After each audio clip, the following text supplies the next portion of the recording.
y'all doing? This is Pawpaw again. And what I wanted to tell you on this video is I want to tell you what them things was. I said, what the F is this and that, all kinds of other goodies. Well, first of all, you'll recall I had something sitting out in the yard. And if you watch the video, it says, what in the name of the Vietnam War is this? And several people did know what it was. If you've been in the military, you'd know it was a immersion heater. It would sit down in a trash can full of water, and down in the bottom of it, a gasoline fire or diesel fuel fire, whatever you had, kerosene. You had a tank that actually dripped the gas or whatever down and hit a plate down there in the bottom of that circle and would atomize the liquid as it come down and hit. You had your smokestacks that would draw the smoke up and get the draft going. I used to be in the Army National Guard and worked in the mess hall for a while. You talk about fun, man. We go out there in the woods, have our field kitchen set up.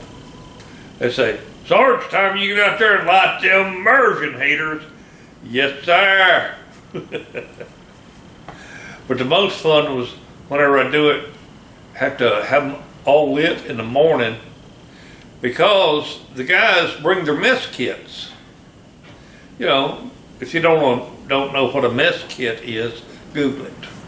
Made out of aluminum. Your plate, your bowl, your canteen cup, your fork, your knife, and your spoon. And it would all hook together, and you drop that thing down in that boiling water. Or maybe it was soapy the first time, and then you dip it over here in rinse water. And then over here the disinfectant water. But you could have as many of them trash cans set up as you wanted, many heaters as you got, depending on what steps you wanted to take in the cleaning of, whatever you needed hot water for. And we also used it to make hot water to wash our dishes with, wash our pots and pans. So that's what that is. That's an old immersion heater. And the reason I haven't demonstrated it for you is because it sat in my garage for 12 years and the bottom is rusted out of it and I got to repair it. I swear, if it's not one thing, it's another. Okay, well, this mystery jewel right here, I had a bunch of comments on that. One guy even called it a pecker stretcher. It ain't no pecker stretcher. What this is, this actually goes on a vintage Craftsman scroll saw. And I don't know if I'm able to do it or not, but I want to have a picture right here. See, I'm out here in the garage, so I can't tell you what the finished video is going to look like. But I'm going to try to put a picture right here where my hand is, showing you an actual shot out of off the internet what this goes on. So hopefully it's right there, and that makes it clear as mud. But here's a new item. Now, I did not receive this in the mail as in, hey, Pawpaw, will you review this for us? This is something I actually purchased on my own. It's a motorcycle lift.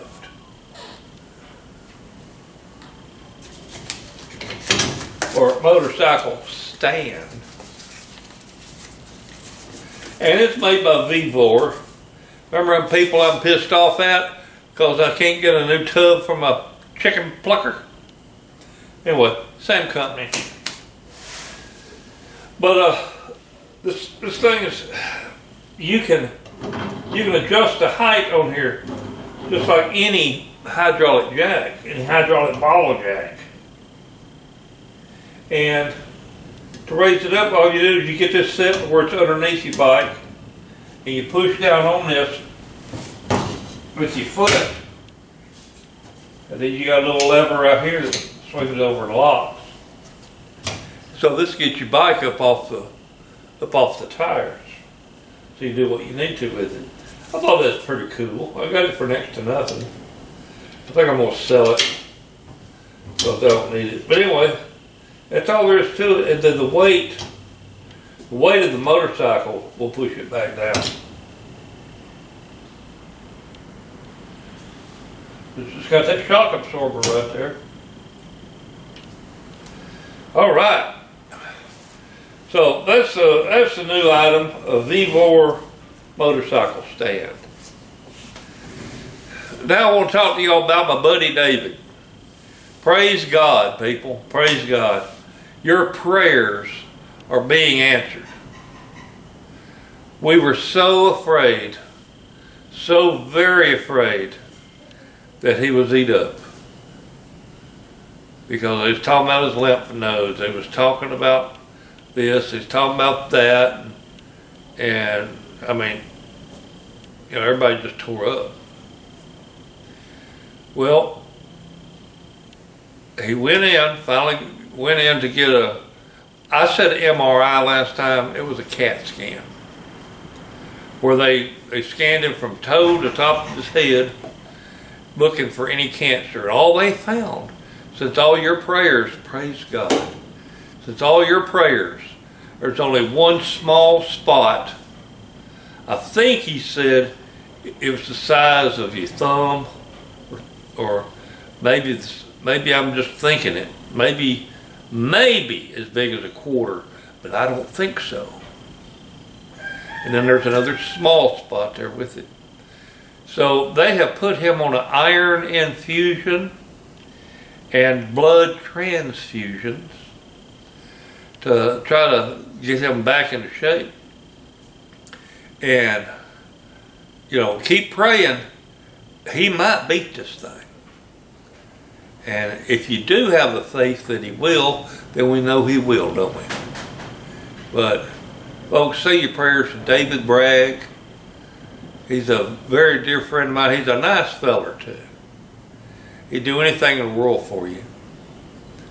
And I can't wait till he gets feeling better, where he can sit out here in the garage with me and shoot the breeze and drink a glass of iced tea or something and you know, just live life to its fullest. But folks, please keep up the prayers for David Bragg. He's got cancer. But we're going to beat this thing. He's told me he could tell that he was being prayed on. He could feel it.